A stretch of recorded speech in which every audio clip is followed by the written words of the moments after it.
Pravo da kažem, uzbuđen sam jer čini mi se da, kao što to i vi vidite i ja vidim, svetlo na kraju ovog velikog, dugog puta.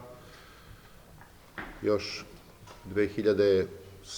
ili 2008. ja mislim da su radovi počeli još 2011.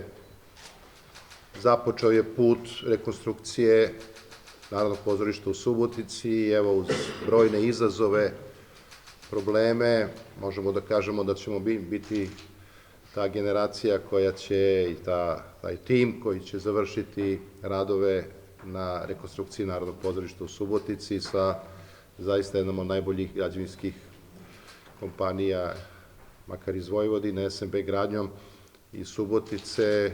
Imamo u odnosu na njihov renome i garanciju da ćemo u ovoj godini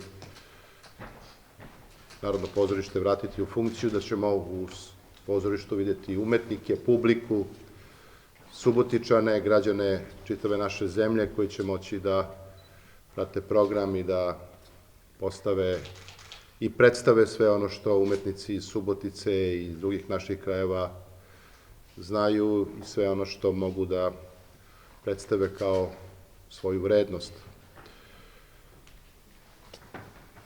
Pokrajinska vlada je uradila jednu važnu stvar. Mi smo za rekonstrukciju u ovoj posljednjoj fazi izdvojili novac koji je trebala da izdvoji Vlada Republike Srbije i jednostavno smo to uradili iz želje i iz namere da ubrzamo rekonstrukciju, završimo radove, da smo čekali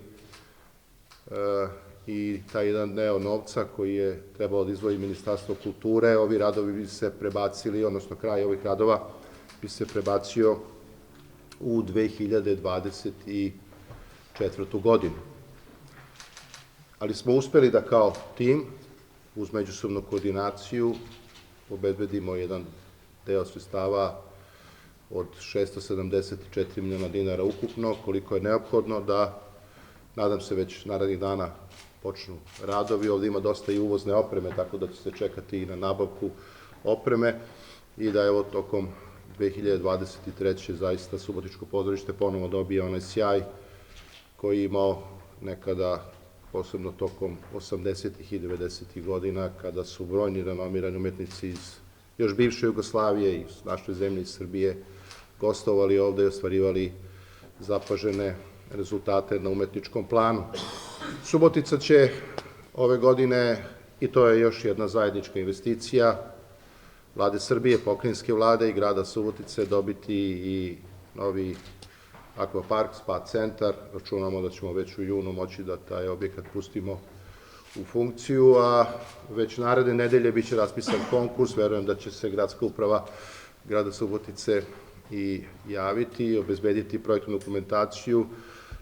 Naš zajednički plan je, ukoliko ta procedura bude uspešna, realizovana, da tokom proleća i leta nastavimo akciju koju smo započeli minule godine.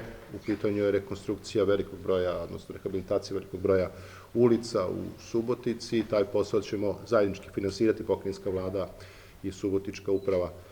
Želim puno sreće izvođačima u ovoj poslednjoj